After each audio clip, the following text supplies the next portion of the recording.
한국항공우주 주가가 증권사의 목표가 줄 상향에 힘입어서 4% 넘게 상승세를 나타내고 있습니다.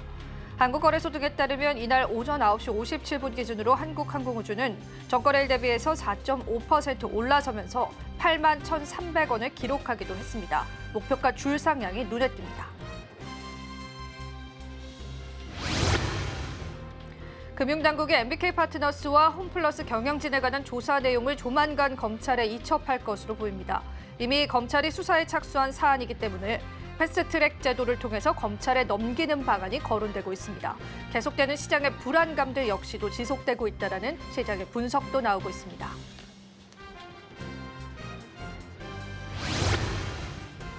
코스닥 상장사인 브릿지바이오 테라퓨틱스 주가가 폐섬유증 신약 이상에 관한 유효성 입증에 실패했다는 소식에 이틀 연속 급락세를 나타내고 있습니다. 오전 9시 36분 기준으로 브릿지바이오는 전거래일보다 29.94% 내려서면서 4,400원에 거래 중입니다.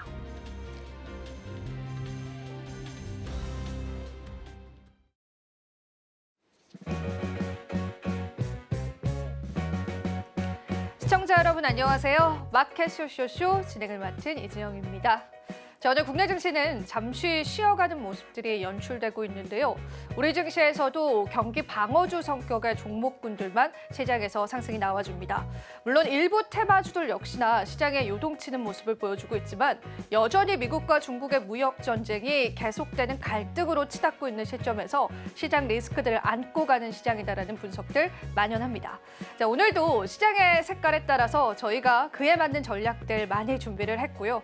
또 한국 같은 경우에는 관세에 관해서 우선 협상 대상국이 되면서 관세 불안감들을 지울 수 있다는 희망론도 있기 때문에요. 우리가 다각화해서 우리 시장 바라보면 좋을 것 같습니다. 오늘 첫 번째 코너부터 소개해 드릴게요. 오늘의 뉴지스 코너는요. 이창대 대표님께서 시장을 보는 색다른 시각들 여러분들과 함께 드릴 예정입니다.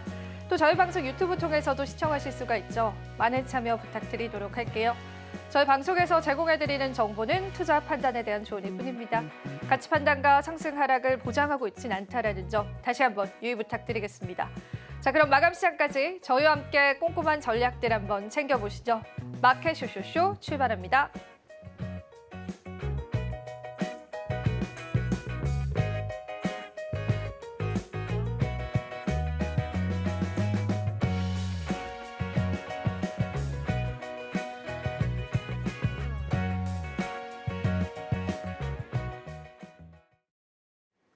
오늘은 장인투자클럽의 이창대 대표님 모셨습니다. 대표님 안녕하세요. 네, 반갑습니다. 네, 오늘 저희가 헤드라인 열어보고요. 또 시장 이야기 나눠보겠습니다. 오늘 첫 번째 뉴스 브리핑 열어주시죠. 자, 일단은 관세 이야기를 저희가 또 해봐야 될 것 같고요. 관세 전쟁에 아무래도 눈치를 보게 되는 주변국 그리고 한국이 될 것 같은데 이 부분 역시나 지금 시장에서는 우리가 그래도 어느 정도 좀 리스크를 해소할 수 있지 않을까라는 희망도 조금 보이긴 했었는데 대표님께서는 어떻게 보실까요?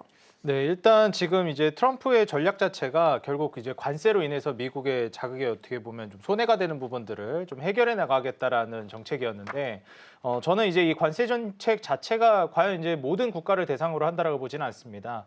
애초에 처음부터 이제 중국을 타겟팅하는 정책이었다라고 보고 있고요. 근데 이제 중국만 딱 꼬집어가지고 이제 공격을 하게 되면 거기에 대한 이제 명분도 서지 않다 보니까 사실상 이제 미국에게 피해를 끼치는 국가들, 심지어 이제 뭐 우방국들도 그렇다라고 얘기를 하면서 전 세계적인 긴장감을 일단 불러놓고 뭐 겸사겸사, 뭐 애초에 뭐 원래 이제 중국이랑 이제 관세 관련해서도 첨예한 대립을 이제 보여줄 양상이었는데 한번 이렇게 긴장감을 좀 불러내게 되면 중국뿐만 아니라 다른 나라들도 안심하지 말아라 하면서 이제 협상 테이블로 이끌어낼 수가 있겠죠. 그리고 이 과정 안에서 이제 미국과의 협업을 도출해낼 수도 있겠고 명확하게 여기서 이제 네 편 내 편을 이제 가르는 이런 이제 상황이 됐다라고 보여집니다. 그래서 편 가르기가 이제 명확하게 되는 구조로서 저는 보고 있고 그 과정 안에서 이제 우리나라는 편 가르기에 참석을 좀 할 수 있는 그런 상황이 됐다라고 보여집니다. 5대 우선 협상국이라는 게 결국에는 이제 미국이 중국이랑 계속해서 대립을 하게 될 텐데 그럼 중국에 의존하고 있었던 부분들이 분명히 있단 말이죠. 그러다 보니까 지금 이 관세 문제 얘기가 나왔을 때 뭐 자동차는 유예해준다, 뭐 90일 유예해준다, 또 뭐 반도체는 봐준다. 이렇게 계속 뭔가 이렇게 처음에 얘기했던 것과는 다른 양상으로 가고 있습니다. 그도 그럴 것이 중국에 지금 어찌 됐건 영향을 받고 있는 부분들도 많거든요. 당장에 이제 칼로 딱 끊어내듯이 하게 되면 피해는 불을 보듯 뻔합니다. 트럼프도 바보가 아니거든요. 그래서 이런 과정 안에서 중국과 견제를 이어가되 그 물량들을 중국이 아닌 다른 국가들로 이제 좀 의존을 하려고 하는 경향이 있습니다. 자, 그렇다면 이제 중국에 의존하고 있던 부분들이 물론 여러 가지가 있겠지만 한국이랑 이제 같이 할 수 있는 부분들, 중국을 대체할 수 있는 부분들은 한국이랑 하려고 할 거예요. 그런 부분들이 어떤 업종이냐면 대표적으로 뭐 우리나라가 중국의 저가 물량 공세로 인해서 피해를 봤던 업종들입니다. 우리나라 원래 이제 중무장대 산업으로 우리 윗세대에서 한국에 어찌 보면 기반 산업을 다져놓으신 정말 뭐 영웅 같은 분들이 많죠. 기업가분들도 그렇고 우리 어르신분들도 그렇고요. 그때 이제 화랑을 보여줬던 우리나라의 기반을 다져놨던 이 산업인데 중국으로 인해서 타격을 좀 받은 업종들이 있습니다. 뭐 화학이나 조선이나 철강, 인프라 이런 쪽이 이제 또 대표적이라고 볼 수 있겠습니다. 그래서 이런 업종들이 다시금 또 이제 반사이익을 볼 수 있을 만한 과정으로 오지 않았나 저는 이렇게 좀 예상을 해서요. 지금 오히려 이 중국과 미국 간의 관세 전쟁으로 인해서 일기 정부 때랑은 또 다르게 그때 당시에는 고래 싸움에 새우등 터진다 이런 표현을 했는데 이제는 고래 싸움에 새우 배 터지는 시기가 왔다라고 보고 있고요. 이런 점을 좀 고려해 봤을 때는 미중 간의 이제 관세 전쟁으로 해서 전 세계적인 충격은 어느 정도 있겠지만 오히려 우리나라는 그 충격보다도 그 중국으로 인해서 오는 반사이익이 훨씬 더 클 것이라고 저는 조심스럽게 예상해 보고 있습니다. 네. 지금 저희가 여기서 체크해봐야 될 포인트는 우선 협상 대상국이다라고 하는 부분입니다. 그러니까 이제 트럼프 행정부 입장에서 관세에 관해서 어느 정도 좀 우호적으로 다시금 스탠스를 바꿀 그럴 가능성이 있는데요. 최상목 같은 경우에는 내주에 미국의 재무장관을 만나서 통상 현안에 관해서 논의를 할 것으로 보이기 때문에 이때 또 시장에서 좋은 뉴스들이 흘러나올 가능성이 있을 것 같아요. 그러면은 그간의 관세 리스크로 좀 눌려 있었던 대표적으로 뭐 자동차 업종도 이런 것들이 다시금 기지개를 펼 수 있는 그 시발점이 될 수 있을까요? 네, 저도 이제 그럴 거라고 보고 있고요. 오히려 이제 이렇게 5대 우선 협상국이라는 것도 이게 만약에 처음부터 이제 중국을 타겟팅해가지고 중국이랑 싸우겠다라고 했으면은 뭐라고 해야 될까요? 좀 반갑지가 지금 정도로 반갑지는 않을 겁니다. 근데 이제 전체적으로 이제 다 관세를 부과하겠다라고 했고, 와, 저게 말이 되나? 우린 심지어 우방국인데? 이렇게 먼저 좀 위협을 가해놓고, 너희는 5대 우선 협상국이야 라고 하면은, 이게 또 다르게 오거든요.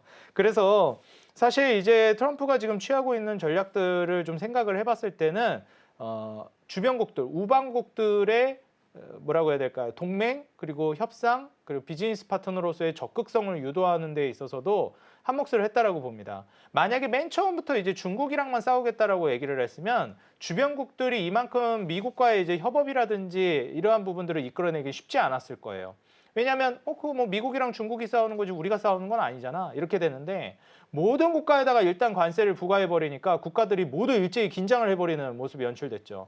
그러다 보니까 중국이랑 싸우던 건 계속 싸우고 여기 이제 우리 우방국들은 이런 혜택을 줄 거니까 같이 한번 잘해보자 하면 적극적으로 이제 사업 시너지가 난다는 겁니다. 다시 말해서 사업 속도 자체가 완전히 달라져 버린다는 거예요. 그래서 이전에 관세 한번 판넬 들고 지금 화면에도 나오고 있는데 판넬 들고 어느 나라 몇 프로 어느 나라 몇 프로 이렇게 부과를 했죠. 이 그 관세가 최고치일 겁니다. 우방국 기준으로는. 이 이상 올라가진 않을 거예요. 낮아지면 낮아졌지. 그래서 이번에 관세 관련된 딜도 하게 될 건데 5대 우선 협상국들이랑은 서로 이제 시너지를 낼 수 있을 만한 부분들. 최대 안건은 어떻게 중국을 대체할 것이냐. 그리고 중국을 어떻게 국제사회에서 배제시킬 것이냐. 이게 주요 안건일 겁니다. 미국이 두려워하고 있는 건 글로벌 경기 침체가 아닙니다. 물론 그것도 두렵겠지만 더 두려운 게 뭐죠? 중국의 경제 성장률이 미국을 뛰어넘어서 미국을 장악해버리는 거예요. 이걸 더 두려워합니다. 그렇기 때문에 지금 현재 조금 다 같이 좀 가라앉는 경기가 가라앉는 양상으로 가더라도 피해를 감수해서라도 중국을 견제하겠다는 거예요. 근데 그걸 최소화하려는 거죠. 그러면 우리나라가 중국을 대체할 수 있는 거 어쩌면 더 뛰어날 수도 있는 분야들이 결국 화학이라든지 철강이라든지 혹은 조선, 특히나 조선과 방사는 대체 가능성이 굉장히 높은 분야이기 때문에 자동차까지도 이제 포함해서 봤을 때는 이러한 분야에 있어서의 한국의 성장세는 미국을 등에 업고 굉장히 좀 높은 도약을 해줄 수 있을 만한 시점이 왔다라고 보여집니다. 사실 우리가 트럼프 대통령에게 가장 듣고 싶었던 이야기이지 않을까 싶은데 우리는 이 관세라는 걸 카드로 사용을 할 것이다라는 걸 알았지만 그 과정이 굉장히 생각보다 뼈아팠던 것 같아요. 약간 시장 참여자들도 이번에는 진짠가? 이런 또 의미로 시장을 네. 대해봤던 것 같은데 그래도 이제 국내에게는 좀 다행인 부분들이 있습니다. 하지만 그럼에도 불구하고 중국 쪽에 관해서는 계속되는 관세를 압박하고 있는 시점인데 거기에 따른 피해도 우리가 받을 수 있잖아요. 네, 그렇죠. 그것도 한번 짚어주실 수 있을까요? 솔직히 이제 뭐 중국을 타겟팅해서 공격을 한다라고 하면 관세로 인한 공격에서 우리나라도 뭐 자유로울 수는 없습니다. 제가 지금 특정 업종을 얘기해서 그런 업종은 좋을 것이다 얘기했지만 사실 우리나라도 이제 중국에 대한 수출 의존도가 꽤나 높은 나라고 미국도 마찬가지거든요.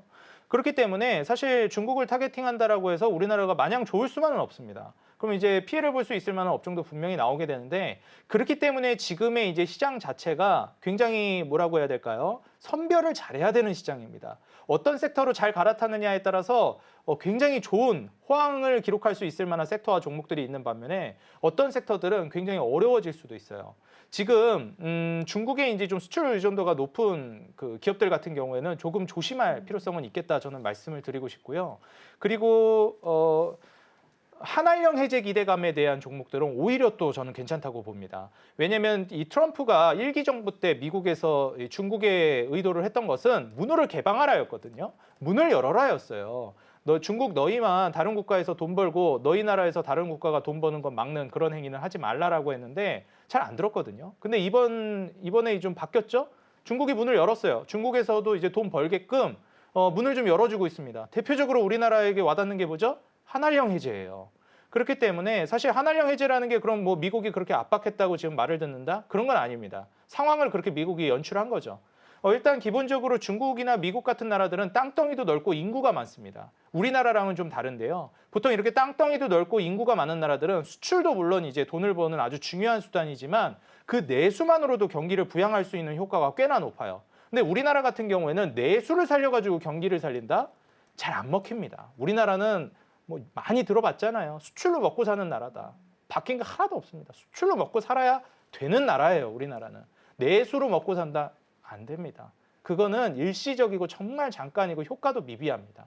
그래서 중국이 지금 현재 상황에서 그럼 수출로 먹고 살 수 있는 방향성이 있느냐? 지금 미국의 견제로 인해서 관세로 인해서 중국이 해외에서 돈을 벌 수 있는 구조가 굉장히 많이 막혔어요. 그럼 어떻게 해야 될까요? 문호를 개방하고 내수를 활성화시키는 방법이 남았죠. 그래도 중국은 땅덩이 넓고 인구 많으니까 그거라도 일단 하면 됩니다. 그러다 보니까 지금 어떤 상황이 연출되냐면 미국이 의도했던 일기 정부 때부터 미국이 요구했던 문을 열고 있는 양상이 펼쳐지고 있다는 거예요. 다른 국가들도 중국에 들어가서 돈을 벌 수 있게끔 해주고 있다는 거죠. 사실 우리나라도 이제 중국에서 돈을 정말 많이 벌었는데 뭐 화장품이라든지 뷰티라든지 엔터라든지 게임이라든지 이러한 대표적으로 중국발 수혜를 받는 종목들이 있었습니다. 2014년, 2015년 호황기를 구가했던 섹터들이 있는데 한알령이 이제 시작되면서 너무 큰 피해를 받았거든요. 이게 사실 처음부터 이제 좀 적당히 좀 맛을 보게 해줬으면 모르겠는데 거기서 중국 시장에서 돈 많이 벌 수 있게끔 문을 열어줘 놓고 갑자기 또 이게 확 그냥 임의대로 그냥 막아버리니까 완전히 이게 뭐라고 해야 될까요? 더 뒤통수가 얼얼한 상황이었어요. 그래서 지금 현재 한알령 해제로 인해서 수혜를 볼 수 있는 업종들도 기대가 되긴 하는데 이게 또 중국이 언제 입장을 바꿀지 모르다 보니까 불안한 건 사실입니다. 그렇지만 지금 현재 이 사이클을 놓고 봤을 때는 중국의 한알령 해제로 인해서 다시 또 문이 열리게 되면 중국 시장 문이 열리게 되면 거기에 따라서 수혜를 볼 수 있는 뷰티라든지 뭐 게임이라든지 엔터 쪽은 당분간 좀 수혜를 받을 수 있겠다. 이렇게 좀 보시면 좋을 것 같습니다. 좋은 부분을 짚어주셨습니다. 우리는 이제 수출 국가이기 때문에요. 관세의 영향권에서 벗어날 수는 없습니다. 참고로 3월 무역 수지 보면은 중국 쪽에 관한 수출액이 전년 동월 대비 11% 상승했고요. 미국 쪽에는 9%나 상승했습니다. 그래서 두 국가의 싸움이 우리에게 좋을 리는 없다라는 포인트들도 가져보시면서요. 시장 전략 세워보시면 좋겠습니다. 자, 다음 헤드라인도 바로 살펴보겠습니다. 오늘 두 번째 뉴스 바로 한번 살펴보시죠. 오늘의 두 번째 뉴스입니다. 자, 요것도 이제 저희가 관세 이야기로 나눠봐야 될 것 같은데 사실 부품 관세 유예 이야기가 들려오면서 또 이게 정말 맞나? 가짜 뉴스인가? 이런 이야기도 시장에 나오는데 팩트 체크부터 좀 해볼 수 있을까요? 네, 일단 지금 트럼프가 말을 워낙에 많이 바꾸고 있기 때문에 여기에 대해서도 사실 우리나라 입장에서도 그렇고 국제적으로도 중심 잡기가 굉장히 좀 힘듭니다. 그래서 자동차 관세뿐만 아니라 지금 각종 그 산업 품목 관세에 대해서는 지금 이렇다라고 우리가 딱 확정을 내놓고 보기에는 무리가 있다라고 보여져요. 왜냐하면 지금 이렇게 언급이 있었는데 심지어 미국 안에서 무슨 뭐 증권사나 이런 데서 얘기한 것도 아니고요. 정부 쪽에서 얘기한 것도 트럼프가 아니라고 하면서 뭐 뒤집는 경우가 한두 번이 아니다 보니까 이거를 좀 신뢰하면서 듣기에는 어렵다라고 보여집니다. 결국에는 트럼프 입에서 직접 나온 말만 좀 신뢰할 수 있다라고 저는 보여지고요. 어찌됐건 지금 트럼프의 의도 자체는 지금 여기에도 나왔지만 자동차 회사를 도와주려고 지금 검토 중이다라는 거예요. 그러니까 이게 지금 자세한 내용들이 나오거나 뭐 수치가 나올 때는 트럼프가 대부분 부정하는 그런 이제 액션을 취하고요. 근데 그 스탠스 자체는 뭐 그대로 이제 이어가는 경향을 보입니다. 그래서 지금 자동차 회사라든지 그다음에 반도체라든지 첨단 IT 테크 기업들은 그래도 지원을 해주려고 하고 있는 단계예요. 다시 말해서 처음에 관세를 부과한다라고 했던 부분들이 미국에 피해가 갈 것 같으니까 이런 부분들은 좀 완화적인 스탠스를 취하겠다라는 거죠. 그리고 이제 우리나라가 현대차 그룹도 미국에 31조 가량 투자를 하면서 수혜를 받을 걸로 기대되는데 생각보다 이제 투자를 못 받을 것 같다라는 우려가 나오다 보니 실망감이 좀 있긴 했습니다. 근데 이제 자동차 관련해서 이런 언급이 있다 보니까 그 이후에 이제 어제였죠. 자동차 관련된 종목들이 일시에 한번 또 강세를 보여주는 모습을 연출해 줬어요. 저는 지금 불경기 모멘텀으로 나아가고 있기 때문에 전반적으로 자동차가 쉽지는 않을 거라고 보여지지만 앞서서도 중국과의 이제 관계가 틀어지면서 관세 전쟁이 되게 되면 우리나라가 중국에 의존하고 있는 수출 부분들을 미국으로 빨리 옮겨야 돼요. 근데 그 옮기는 과정에서 어떻게 될까요? 충격이 옵니다. 무슨 우리가 텔레포트 해가지고 그냥 뿅 여기 있는 거 손으로 집어다가 공장 여기다 옮기고 이렇게 안 되잖아요. 그러니까 사실 이 구조를 이제 바꾸는 데 있어서도 시간과 비용과 그리고 그 사이에 이제 오는 충격들이 분명히 있습니다. 시간이 뜨고 거기에서 매출을 발생시키지 못하는 구간이 생겨나니까요. 그래서 그로 인한 이제 충격들이 있고 나서부터 다시 말해서 이제 호경기로 나아가게 되는 단계에는 저는 결국 이런 경기 민감 업종인 자동차는 또 호황을 보여줄 거로 예상됩니다. 그런데 이런 자동차 업종들은 불경기에 매수를 잘 하셔야 되는 게 불경기가 되면 사업이 축소되고 위축되거나 아니면 더러는 망하는 기업들도 생깁니다. 그런데 오히려 이렇게 불경기가 심화되고 있을 때 외형 확장을 해가지고 시장을 장악해 나가는 기업들이 있어요. 지금 현대차 그룹이 저는 그렇다라고 봅니다. 미국에 투자를 적극적으로 하면서 미국 시장 내의 점유율을 늘려나가고 있어요. 실제로 지금 현대차 그룹의 미국 시장 내 인지도와 점유율 자체가 지속적으로 늘어나고 있고요. 호경기가 됐을 때 그 파급력과 장악력은 매우 뛰어날 걸로 보고 있습니다. 제가 조심스럽게 예상하건대 이번에 하락 사이클이 끝나고 상승 사이클로 넘어가게 되면 미국 시장 내에서의 한국 현대차 그룹의 입지와 인지도 자체는 일본 자동차 그룹들을 뛰어넘을 걸로 저는 예상이 되고 있습니다. 그래서 지금 이제 시장이 무너지고 있는 과정 안에서 경기 민감 업종인 자동차들이 주가가 빠지지만 이럴 때 저가 매수 찬스로 차분히 매집해 나간다면 호경기가 왔을 때 정말 놀라운 성과를 보여줄 수 있을 만한 대표적인 한국의 수출 효자 품목이 될 거라고 예상해 보고 있습니다.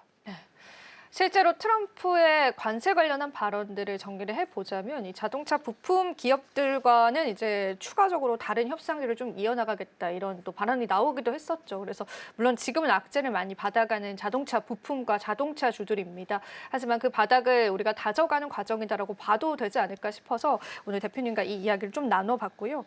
그러면은 저희가 추가적으로 좀 드리고 싶은 그런 질문은요. 일단은 주가적으로도 좀 짚어보면 좋겠어요. 주가 자체는 오늘 좋지는 않습니다. 현대차가 마이너스 1.9%, 기아차도 이제 약보합 상승하는데 부품주들도 그렇고요. 이게 언제쯤 주가적으로 되돌림 현상들이 좀 나와주면서 추세가 변화될 수 있을까요? 아무래도 이제 우리가 경기 부양책들이 나오는 시점부터는 달라질 거라고 봐요. 그래서 이제 정부의 적극적인 지원이라든지 트럼프의 이런 언행이 나오기 시작했다라는 것도 일단 저는 트리거가 될 수는 있는데 이제 연준 입장에서도 유동성을 좀 확보해주고 투자 시장을 좀 열어주는 게 중요하다고 봅니다. 그래서 지금 연준이 기준금리 인하를 아직은 안 하고 있지만 빠르면 5월에 할 수도 있지 않을까라는 의견도 조금 심스럽게 좀 나오고 있고, 올해 이제 중순은 연준의 이제 기준금리 결정이 연달아 있잖아요. 5, 6, 7을 이제 쭉 있기 때문에 여기에 있어서 중순에 한 여름 날씨가 좀 더워질 때쯤에 한 번 정도 이제 금리 인하 진행하면서 스타트를 좀 끊어주지 않을까라는 기대감이 나오고 있습니다. 그렇게 되면서 이제 시장의 유동성이 확보되게 되면 경기 민감 업종들 그리고 경기 부양책을 통한 회복이 기대됐을 때 다시금 또 올라갈 거라고 기대가 되고 있고요. 시기를 이제 예측해 본다라고 하면은 저는 올해 중순 이후부터는 서서히 경기 회복 관련된 사이클을 시장이 좀 염두에 둘 가능성이 있다라고 봅니다. 그래서 지금은 아직 기술적으로도 기아라든지 현대차도 신저가를 쓰면서 주가가 추가적인 낙폭을 보여준 상황이지만 이 이후에 한 1년에서 2년 정도를 매집한다라는 각오로, 우리가 보통 적금도 한 2년 적금 많이 들잖아요. 한 2년 정도 적금 든다 생각하면서 현대차 그룹을 눈여겨본다라고 하면 굉장히 좀 메리트가 있을 거라고 보여지고요. 그렇다면 현대차 그룹 안에서도 어떤 주식들이 좀 두각을 드러낼 것인가를 생각해 보면 아무래도 이제 현대모비스라든지 현대글로비스 같은 종목들이 순환 출자 구조 안에서 굉장히 중요한 위치에 있습니다. 그래서 지분 확보에 대한 경쟁이 붙을 가능성이 있어서 현대모비스와 현대글로비스를 저는 오히려 현대차나 기아보다도 우선순위로 좀 보시는 게 좋을 것 같고요. 좀 현대모비스와 현대글로비스의 차이점이라고 한다면 현대모비스 같은 경우에는 아무래도 현대차 그룹 안에서 이제 뭐 부품이라든지 그 하드웨어 분야에 있어서의 이제 수혜를 본다라고 하면, 현대글로비스 같은 경우에 해운이나 물류 쪽 담당이기 때문에 이후에 중국을 지금 해운이나 물류 쪽에서도 미국이 견제하고 있죠. 그러다 보니까 반사이익을 또 받을 가능성이 있어요. 그래서 지금 HMM을 기반으로 해서 우리나라 이제 해운 물류 쪽도 장기적으로는 좋을 거라고 보는데, 그런 관점으로 해운 물류까지 이제 긍정적인 측면을 본다면 글로비스가 또 매력적이라고 보여집니다. 더불어서 자동차 이제 협력사들, 뭐 부품주들 이러한 종목들도 조금 다소 현대차 그룹보다는 리스크가 높긴 하겠지만 그만큼이나 탄력적으로 올라가기 때문에 내가 만약에 조금 더 공격적인 투자를 원한다라고 하시는 분들은 부품주를 보시는 것도 좋겠고요. 과거 한 2, 3년 전에 자동차 부품주들 많이 대장주 역할을 했던 것들이 화신이라든지 뭐 서현이와 이런 종목들이 많이 움직임이 나왔었죠. 그래서 과거 이제 움직였던 대장주들부터 해서 한번 살펴보시면 좋은 기회가 있을 거라고 보여지고요.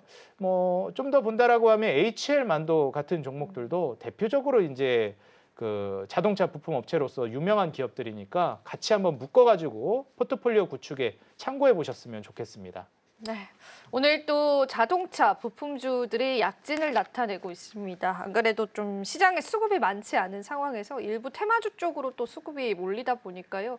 시장에서 이렇게 우리가 또 중요하게 생각하는 종목군들 자체는 힘을 내고 있지 않은 게 확인이 되죠. 그래도 이제 저희가 조금 더 장기적인 전략을 잡아주셨기 때문에 여러분들 참고해 보시면 좋겠고요.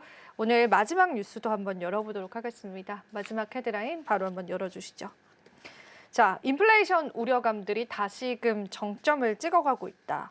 이렇게 나와주고 있는데 오늘 뉴욕장 개장하면 소매 판매 지수, 산업 생산 지수도 발표가 되긴 하더라고요. 이제 지표 발표가 하나둘씩 나오는 것 같은데 일단은 미국의 소비자 심리 지수가 그렇게 안 좋다고요. 네, 일단 지금 미국에서 얘기 나오고 있는 건 제가 기준금리 인하가 좀 빨라질 것 같다라는 말씀을 드렸잖아요. 사실 기준금리 인하 기조는 계속 이어지고 있었습니다. 작년 말부터.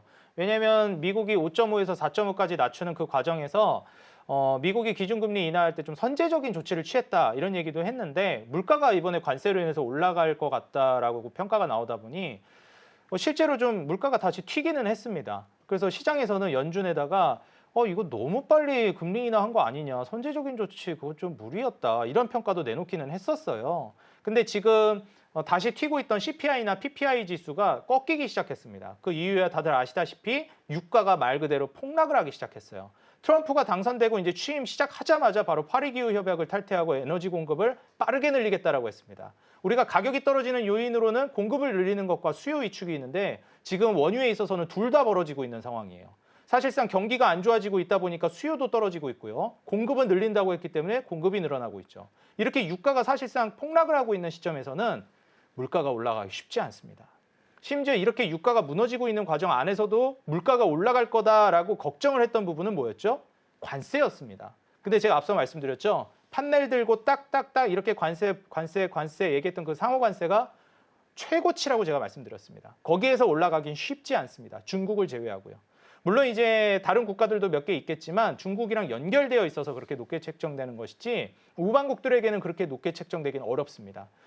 그래서 이제 그 4월 초에 발표됐던 상호 관세 이제 이야기 이후에는 앞으로 이제 낮아질 관세 정도만 이제 예상이 되다 보니 시장에서도 관세로 이 정도까지 물가가 올라갈 것 같다라고 평가했는데 실제로는 어떻죠?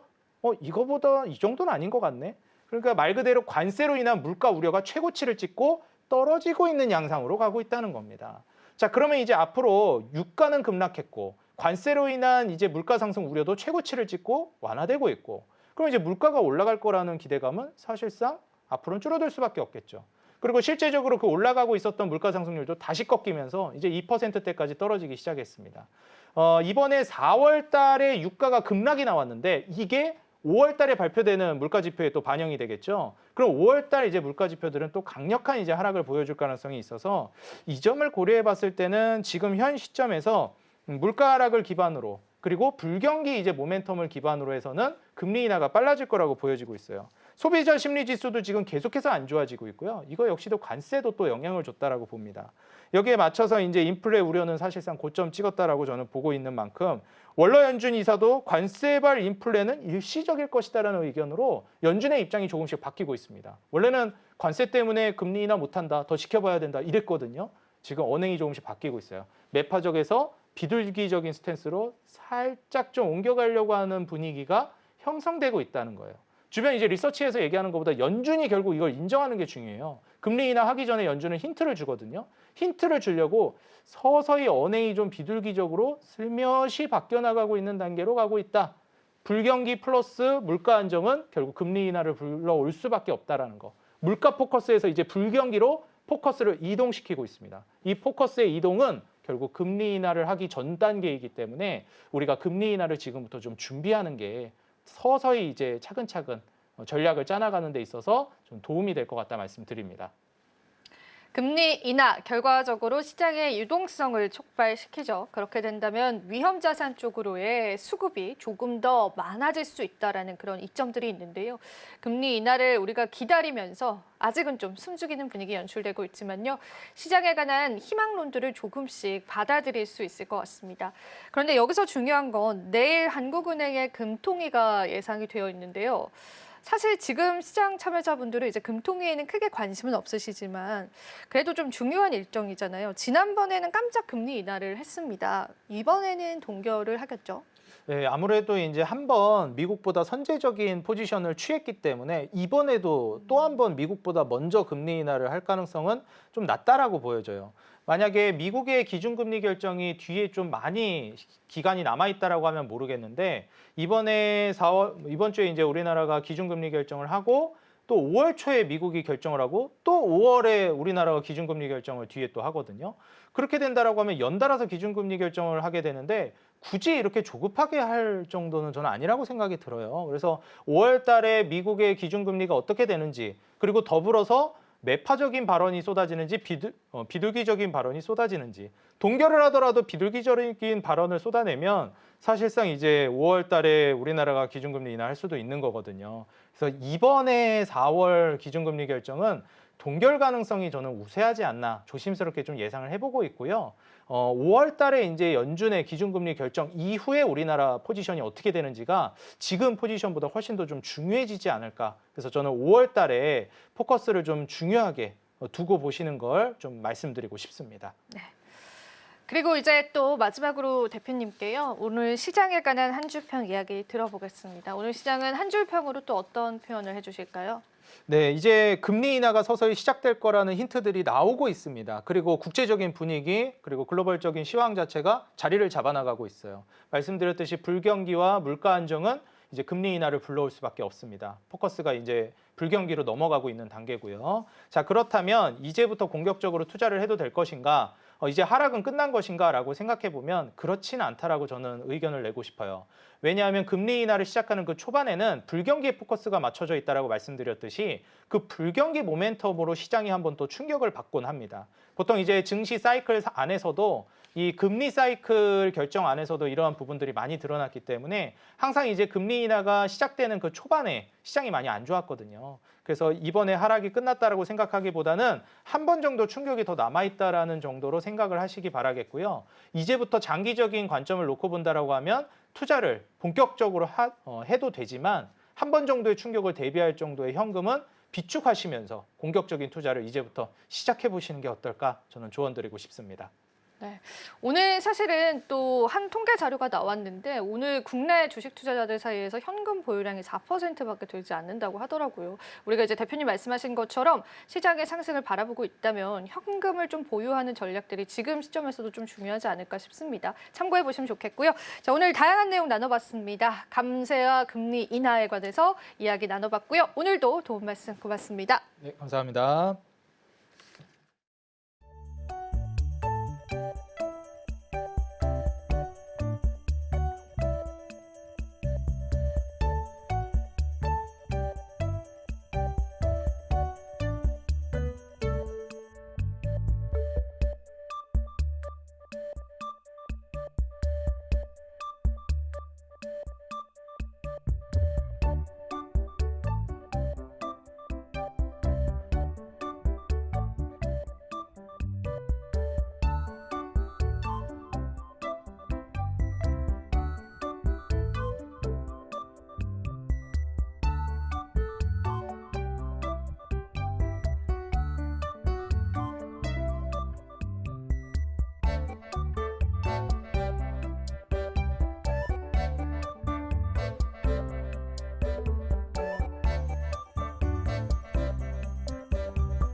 네, 미국이 엔비디아에게 H20 칩을 중국에게 수출을 할 때 허가를 받게끔 했죠. 시장에서는 이번 조치로 인해서 엔비디아 이번 1분기 7조 8천억 원의 손실을 볼 수 있을 것이라고 전망하고 있습니다. 그래서 엔비디아 시간 외에서 6%대 급락을 했고요. 그 흐름 그대로 이어와서 오늘 우리 양시장을 힘들게 하고 있습니다. SK하이닉스와 삼성전자 같은 경우에도 3% 안팎의 내림세를 보이면서 지금 현재 코스피와 코스닥 나란히 1%대 내림세 보이며 장중 최저점을 지나가고 있습니다. 외국인 같은 경우에는 오늘도 매도 포지션을 양시장에서 취하고 있다는 부분 체크. 그리고 요즘 우리 시장은요, 민주당의 행보에 굉장히 민감하게 움직이고 있습니다. 오늘도 어떤 움직임이 나오면서 관련 종목들이 줄 상한가를 기록하는 모습 보였다는 점 체크해드리면서 오늘의 특징주로 들어가 보도록 하겠습니다. 오늘 첫 번째 종목은 한국항공우주입니다. LS증권에서 목표 주가를 69,000원에서 95,000원으로 37.3% 상향 조정을 했습니다. 키움증권 같은 경우에는 96,000원까지 제시를 했다는 부분 함께 알려드리면서 이렇게 증권가에서 목표 주가를 줄 상향하는 요인에 대해서 이야기해 보도록 할게요. 일단 1분기 실적이 좋을 것으로 예상되고 있습니다. 매출은 9,900억 원으로 전년 동기 대비해서 23% 증가, 시장의 컨센서스도 상회할 것이라고 보고 있고요. 그리고 영업이익 같은 경우에는 640억 원을 기록하면서 부합할 것이라고 보고 있습니다. 영업이익률은 7%로 예상하고 있습니다. 국내외 모두 매출이 좋을 것으로 보고 있어요. 일단 국내 같은 경우에는 소형 무장 헬기 양산 매출이 잘 찍혔고요. 해외 같은 경우에는 폴란드, 말레이시아 쪽에 전투기 매출이 실적을 견인했을 것이라고 예상하고 있습니다. 자, 그리고 다음 장 살펴보시면 2025년 이후에도 경상개발비는 물론 증가를 하겠지만 이것은 미래 성장을 위해서 필요한 투자라고 봤습니다. 그리고 한국항공우주 주요 제품은 가성비 무기체계로 구성이 되어 있기 때문에 이것은 글로벌 무기체계 트렌드와 부합합니다. 그래서 아시아, 중동향 추가 수주 기대도 상당히 높게 점쳐지고 있습니다. 참고로 증권가에서는 올해 약 8조 5천억 원의 신규 수주를 따낼 수 있다라는 이런 성공을 예측하고 있는 상황. 상황뿐만이 아니라 지금 현재 로키드 마틴과 함께 추진 중인 미국 훈련기 사업도 기대되는 포인트라고 전했습니다. 자, 그래서 오늘 이 종목 같은 경우에는 장중 7% 이상의 상승세를 보이기도 했습니다. 자, 그리고 다음 살펴보도록 하겠습니다. 현대로템이고요. 목표 주가 11만 4천 원에서 15만 원으로 상향 조정이 됐습니다. 철도, 방산, 플랜트 이렇게 세 개 축을 중심으로 해서 균형 있게 성장세를 보이고 있다라고 한 줄 정리 가능합니다. 자, 그러면 하나씩 살펴보도록 할게요. 일단 철도 부분입니다. 최근이었죠. 4월 7일에 대만 공급 계약을 체결한 데 이어서 올해 안으로 캐나다향 추가 수주 가능성 높다라고 보고 있습니다. 자, 그리고 다음은 방산입니다. 폴란드 K2 전차 같은 경우에는 2025년 82대 인도 예정입니다. 폴란드 같은 경우에는 군 현대화를 위해서 K2 전차를 지금 많이 배치 중에 있습니다. 아무래도 우크라이나 분쟁으로 인해서 안보 우려가 좀 커졌기 때문이라고 시장에서는 분석하고 있습니다. 이에 따라서 추가 계약분은 1차 계약 금액이었던 4조 5천억 원보다도 더 많을 것으로 전망되고 있습니다. 마지막으로 중동 같은 경우에는 노후화된 장갑차 대체하고 싶다라는 의지를 계속해서 표명을 하고 있죠. 중동 시장 무려 18조 규모에 해당하기 때문에 현대로템이 가져갈 수 있는 먹거리가 상당히 많다라고 분석 가능합니다. 자, 그리고 다음 살펴보시면 플랜트입니다. 에코플랜트 쪽에서도 미국의 투자와 더불어서 우리 국내 LNG 발전 프로젝트가 본격화가 되면서 실적 안정적으로 유지될 것이라고 보고 있습니다.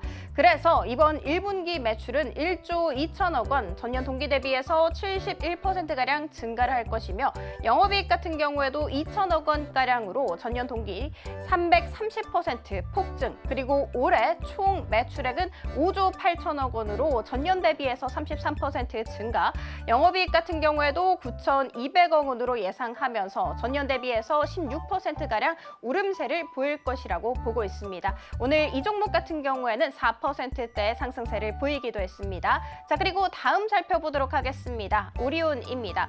목표 주가 13만 원에서 14만 원으로 상향 조정이 됐습니다. 증권가에서는 해외 매출 비중이 65%에 달하는 오리온을 보면서 이 K푸드 선도 기업이라고 의의를 했습니다. 자, 그리고 러시아 법인의 성장세에 주목을 해야 한다라고 했거든요. 매출액 한번 살펴봤더니 전년 동기 대비해서 33% 증가, 영업이익 같은 경우에도 전년 동기 대비 10% 증가했습니다. 자, 그리고 오리온 같은 경우에는 전날 공시를 통해서 국내외 생산기지 구축에 열을 올리겠다라고 했습니다. 일단 국내부터 살펴볼게요. 진천 통합센터 착공 예정 소식을 알렸습니다. 투입되는 금액만 4,600억 원입니다. 이 4,600억 원이라는 돈은 5년 내 식품업계 투자 금액 중 최대 규모라는 부분 체크해드리면서 이 센터 같은 경우에는 2027년에 완공 목표하고 있습니다. 완공된다면 국내 연간 총 생산액은 2조 3천억 원으로 폭증하게 됩니다. 뿐만이 아니라 러시아에는 2,400억 원, 베트남에는 1,300억 원을 투자해서 생산 능력을 끌어올리겠다는 목표도 밝혔습니다. 오늘 이 종목 4%대의 상승세를 보이기도 했습니다. 5거래일 연속해서 강세 보이고 있다는 부분 알려드리면서 테마 동향으로 들어가 보도록 하겠습니다. MLCC이고요. 삼성전기가 비아디를 포함한 중국의 전장 업체 MLCC를 공급한다는 소식이 들어왔죠. 이에 따라서 삼성전기의 전장용 MLCC 매출은 작년에 9,700억 원이었는데 올해 사상 처음으로 1조 원을 돌파할 것이라고 보고 있습니다. 이 같은 소식 속에 오늘 코칩과 삼화 콘덴서 같은 경우에는 15% 이상의 상승세, 삼성전기도 5% 이상의 상승세를 보이긴 했습니다만 장 초반 대비해서 상승분을 계속해서 반납하고 있는 중입니다. 자, 그리고 다음 살펴보도록 하겠습니다. 원격진료, 비대면 진료입니다. 민주당 중기특위에서 중소벤처기업 정책 과제로 전문직역 AI 서비스를 선택을 했죠. 이 서비스 부분에 있어서 대선 주요 공약으로 자리할지 지금 귀추가 주목되고 있습니다. 이 같은 소식 속에 오늘 인성정보와 케어랩스 나란히 상한가를 터치하기도 했고요. 유비케어 같은 경우에도 지금 20% 가깝게 오름세를 보이고 있습니다. 자, 그리고 다음 살펴보도록 하겠습니다. 미용기기, 의료기기입니다. 미용 1분기 수출액이 10억 달러 가깝게 나왔죠. 전년 동기 대비해서 14%나 증가했다고 합니다. 그래서 증권가에서는 전통적인 비수기임에도 불구하고 견조한 성장세를 보였다. 플러스 알파로 올해는 상저 하고의 흐름을 보일 것이다 라고 전망을 했습니다. 원택은 6%, 비올은 5%, 클래시스는 4%대의 상승세를 보이기도 했습니다. 지금까지 은혜로운 섹터 함께 살펴봤고요. 저희는 다음 코너에서 계속됩니다.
마켓 쇼쇼쇼 이지영의 넥스트 마켓으로 인사드리고 있습니다. 자, 오늘 우리 시장도 마감 향해 가고 있는 시점인데요.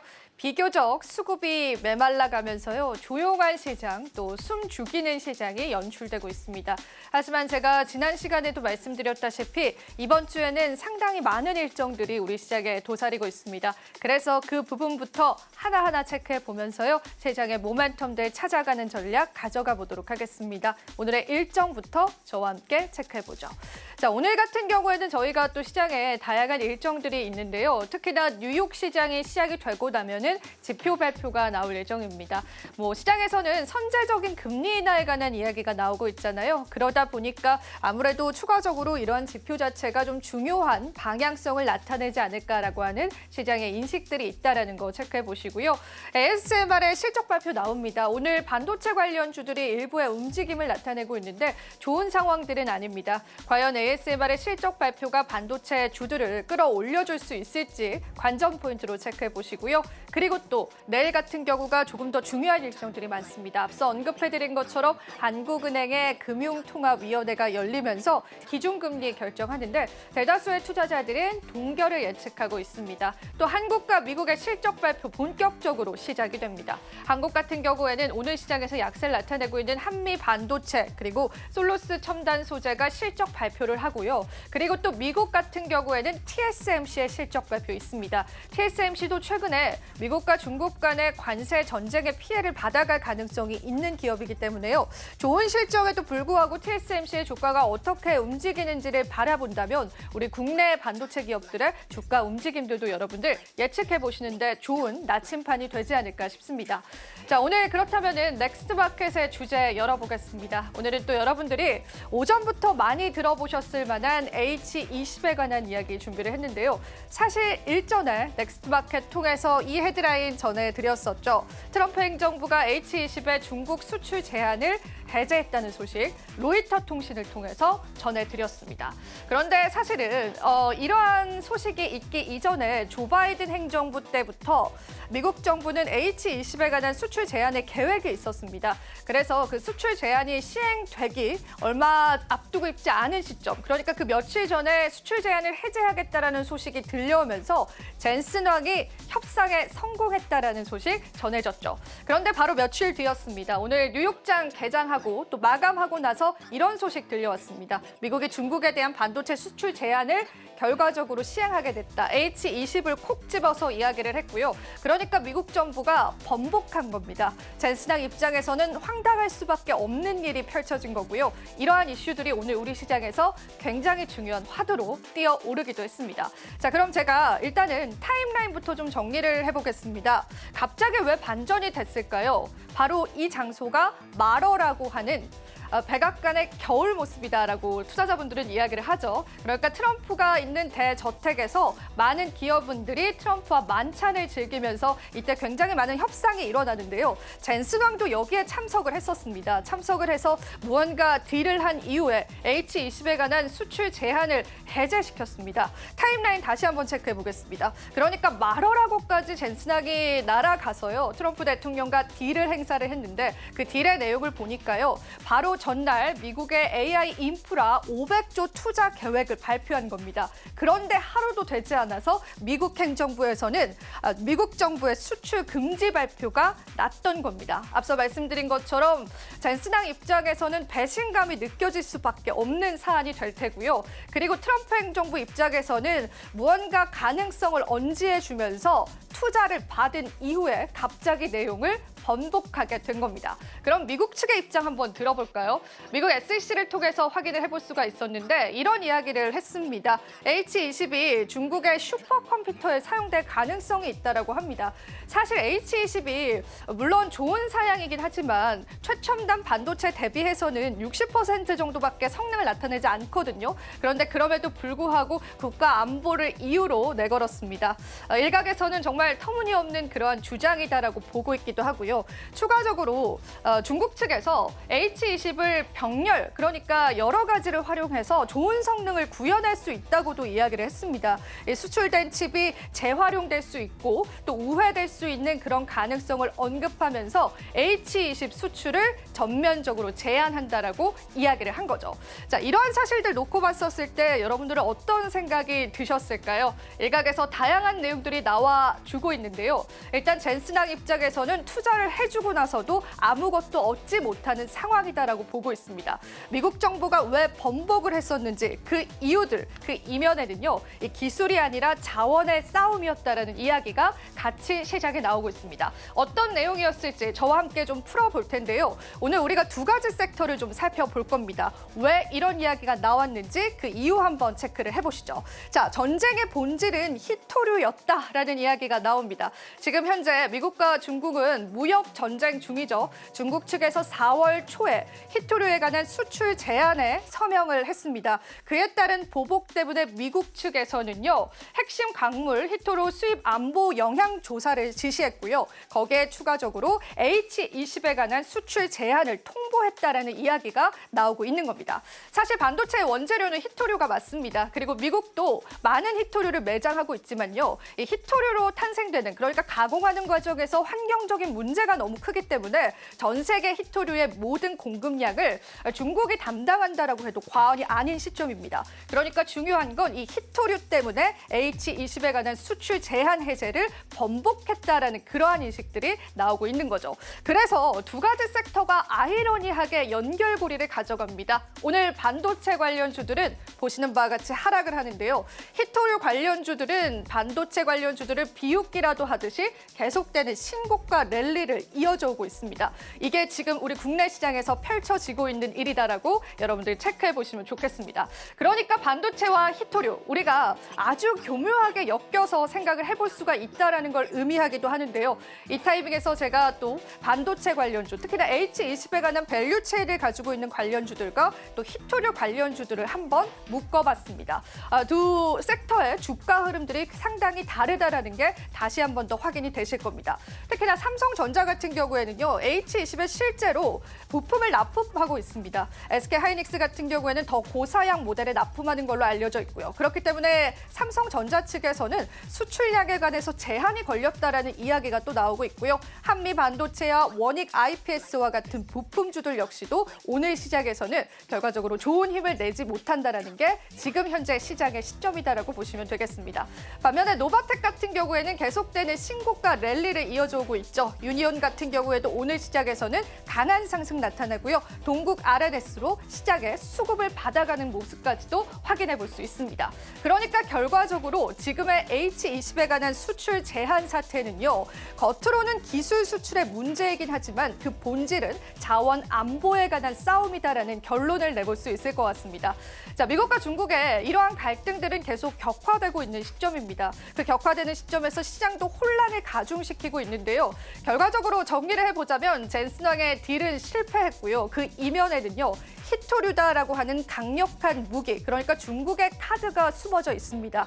H20의 운명이 어떻게 될지에 따라서 국내 반도체주들의 흐름들도 우리가 체크해 볼 수 있는 만큼요. 관련한 사안들은 여러분들께서 계속 주시해 보시면 좋겠고요. 시장에 영향력들을 가져간다면 저와 함께 또 넥스트마켓에서 풀어보시면 좋을 것 같습니다. 자, 오늘 시장의 일정들과 또 시장에 떠오르고 있는 이슈들 여러분들과 함께 풀어봤습니다. 오늘도 도움되셨을 시간이길 바라고요.